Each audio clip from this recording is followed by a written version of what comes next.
Oh, I'm accidentally recording. I'm My recording. Don't record the mess. Do not record the mess. Oh, look at the mess. So much mess. So messy. Maybe you should give a tour. No. Give an apartment tour. I would if it was clean, but it's just like a mess all throughout. This is my crib.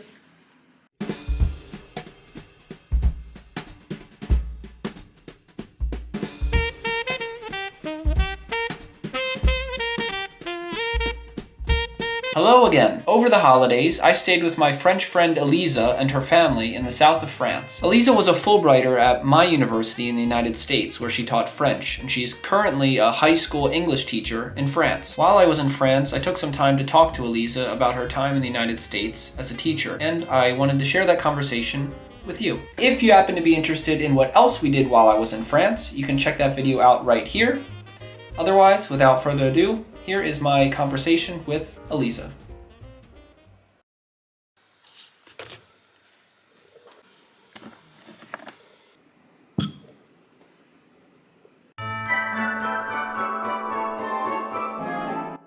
Merry Christmas! Merry Christmas. All right. Okay. I'm sitting here with my friend Elisa. She is French, and we are drinking hot chocolate from a bowl, which I never heard of before. Apparently is very disturbing. Very disturbing. Did I say that? Did I say disturbing? No, you just looked at me like I was crazy. Yeah, it's not sugary at all. Yeah, you have sugar there. Oh. Yeah, it's not that, like when they say no added sugar, then in the end it ends up being really. Okay. Yeah, so I spent Christmas with Elisa and her family, which was super nice of her and her family to invite me to spend Christmas with them, and they gave me very nice gifts and and fed me. And that was very nice because otherwise I would have been alone in Germany in my little apartment.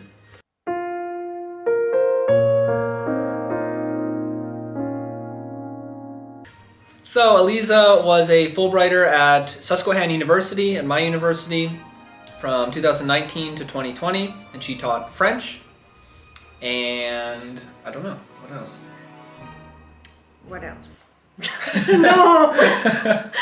But of course in 2020, COVID happened, the dreaded year, and she had to leave early, unfortunately, and come back to France, so her Fulbright experience was cut short. But I thought I would now ask her a few questions so that you guys can maybe learn a little bit about her experience and maybe find that helpful. Okay, so I guess I'll just start by asking you what made you want to apply to Fulbright? So basically I lacked real experience of what teaching was like, and then this opportunity just kind of presented itself and I decided, okay, this is really a practical way to approach teaching. I would be in a country I've always wanted to live in. Let's just go for it and see if they want to have me. Then I thought it might be interesting for people to know, what did you have to do every day? What were the typical day-to-day responsibilities, and what did a typical day look like? So a typical day I would be teaching in the morning, and in the afternoon another French teacher would take over classes, and I'd be teaching I think 2 classes a day, same level though, so the preparation was the same for every class, and then I'd be taking courses at university. I think I had to take 2 per semester or maybe 3, but yeah, I pretty much got to choose what I wanted to study as long as it had to do with American culture, American history. Yeah, that's what a typical day looked like. Mm-hmm. So you had to be a student and a teacher. Yes, which sometimes made for some weird encounters because you're like, yes, I'm also a student, and your students are right there in the same class with you, and it's like, yes, I'm also a student here. Mm-hmm. So it's weird to have that encounter, but they were very mature about it. Mm-hmm. Well, I remember when I was with you that we didn't Well, at least you told me that you weren't allowed to interact with students. No, it's not the Fulbright that says that we are not allowed to interact, but I think because our ages were so close anyways that then they were nervous that we would not set healthy boundaries with students. But I never found that to be a problem in the end, like especially because at first I think I observed the boundaries very closely to what they would have been in France, which is a little bit more of a separation between teacher and student. So yeah, it wasn't a problem, I don't think, but yeah, technically I wasn't allowed to have students who were my friends.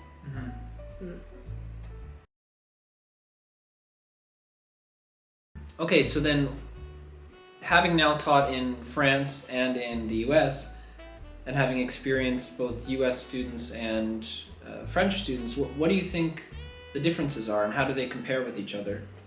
So I'm not teaching the same age group.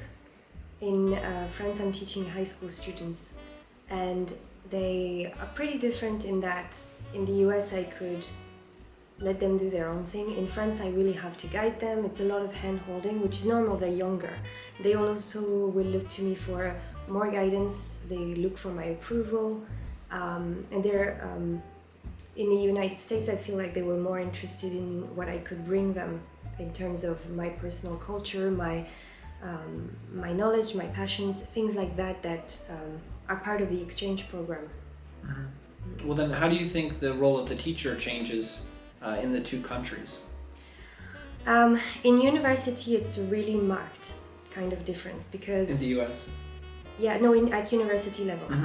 Because if you compare a teacher in a French university and in American universities, they just have different relationships to their students.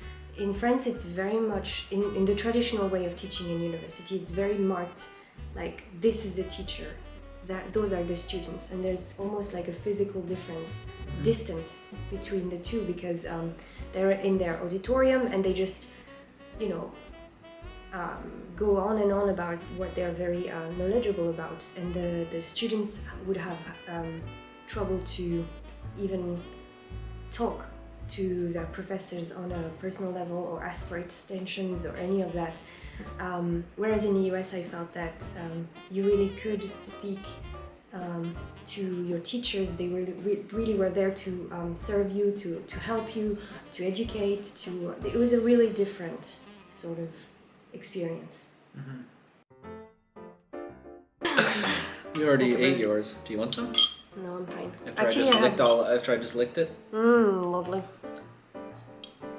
This is very bitter at the end. You know what I mean? You know what I mean, Bean? The end is very bitter. Yeah, because that's all that. Show that. Show what you have in there. It's just No!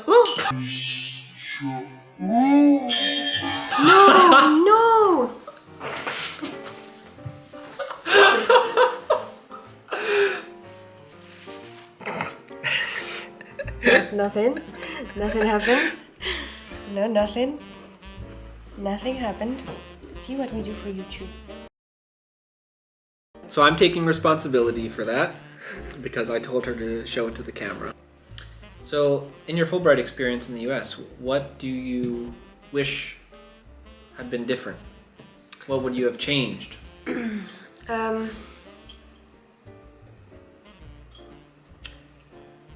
The easiest answer for that would definitely be COVID, that moved stuff around so much.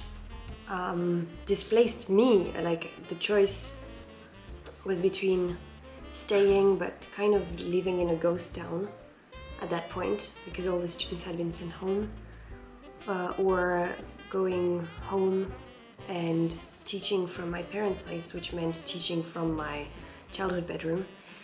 So I would definitely, have changed that, but it feels like, I don't know, like COVID happened, you can't change that. It's, I mean, I don't know a single person who would say, oh yeah, no, COVID was fine. Like COVID's a horrible event. So yeah, if there had been one thing that I regret going through, it's just everything that COVID brought. I just saw a lot of students start to struggle, and professors not necessarily knowing what Zoom fatigue was. So they started piling on work instead of telling students it's fine to do half the program. And so they got even more ambitious. Some of my students were telling me this, like my teachers are more ambitious now that COVID is happening and we are at home, and they even made the program larger, which was insane to me because I knew my students were already very tired and it's a lot of time spent in front of a computer. So yeah. Well, what was it like for you as a teacher to plan lessons online? Especially a language class. I really enjoyed it because it was a challenge. I felt like by January, February, I was comfortable with the way I'd been teaching, but then suddenly everything changed and I had to scramble for a new way to teach. And I had to make it, make the goals attainable for my students, because we couldn't do the program we'd originally planned. We couldn't do the language class with moving around the room or searching for information that one person had but not necessarily the next. That wasn't possible anymore. So I enjoyed having to teach that way, but I'm pretty sure it wasn't as efficient, and if they had stayed like physically in class, they would have learned more. But, yeah. And let me ask you this. In your, 8 months? 6 months? So, yeah, 7, 8. 7 months in the US, what kind of differences did you see between France and the US? Maybe, I don't know, people differences, food differences, maybe the street lights are different? I mean, I don't want to fall into the cliches, but yes, the food is different. The way people interact is different. I felt a little bit like a lot of the people I met, we'd say we'd do something together. We'd say like, oh yeah, let's have coffee sometimes. But what I meant is like, are you free for coffee now? And it'd be a lot of, oh yeah, let's have. It was just like if the moment I was out of their sight, they would forget I existed. So I had to catch them at the right moment to say, now, coffee, now, like right now. But yeah. Yeah, I think we do that. I think often Americans in general will say, oh yeah, we should meet for coffee sometime. And yeah, and then, oh yeah, we'll definitely do that. And then we'll just walk away and we'll never mention it again. It's almost like a convention. I'm saying, let's go for a coffee, and what I mean it's let's make concrete plans. And what you're saying is a way of not saying let's go for coffee so much as, oh, I like you. I don't know. Like they don't want to say no, yeah, but they don't want to maybe, I don't know, go out of the way to actually do it. I don't know. I also don't know if going for coffee is a real cultural thing, because the number of people who just had those portable bottles for their coffee. From Starbucks. Yeah, the Starbucks one, and even like the recyclable ones that were just hung up on their bags. And I would just see that, and all the students came in class like either it was attached to their bag or in their hands, and I'd be like, you don't have time to go for a coffee with a friend because you already have your coffee. Yeah. So like coffee on the go. Coffee on the go. Right. Yeah, we don't sit down and drink coffee, I guess. Yeah. That is the difference. And do you think you do that a lot? Oh France? Yeah, definitely. It's one of the things that I remember missing the most when we were in lockdown. Just like I was dreaming of the day we would go out and be able to just sit down at a cafe, have coffee. I remember the day I did that actually. Okay, so I think another thing people might find interesting to know is what was your housing situation like, and what kind of amenities did you have? What amenities did you get from the university or from Fulbright? Right, so the house was figured out when I came in. The university actually owned a few houses in and around campus, and they just provided us with a nice house, and I lived with another Fulbrighter.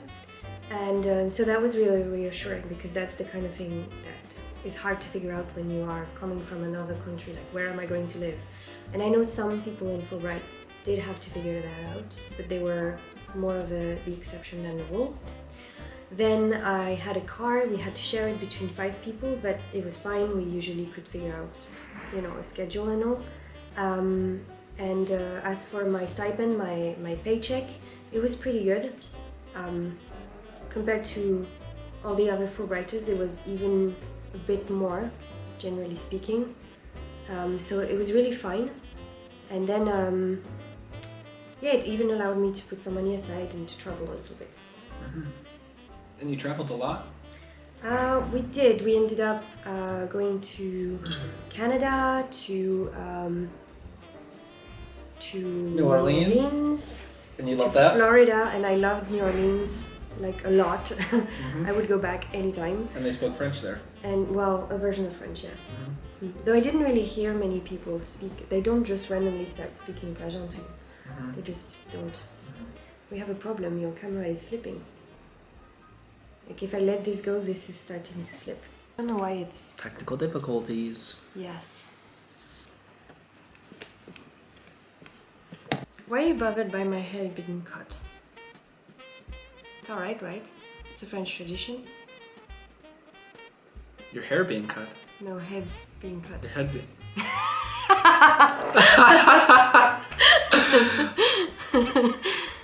Yeah, perfect. There you go. Now There I you're go. in the trad. What are we gonna do tomorrow?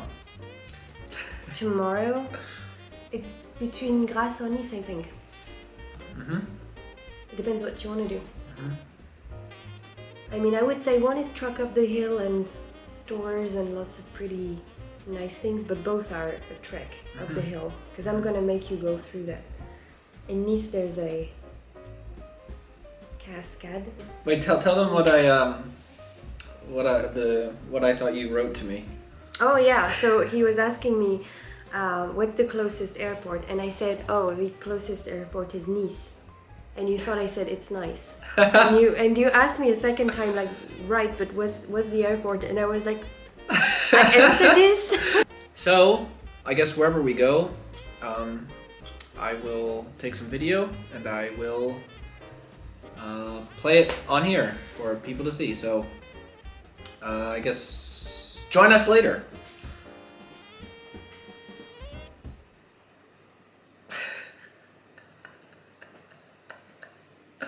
Goodbye. All right, that was my conversation with Elisa. I hope it could be helpful to you in some way, even if you did just laugh at her spilling hot chocolate. That's it for now. Until next time.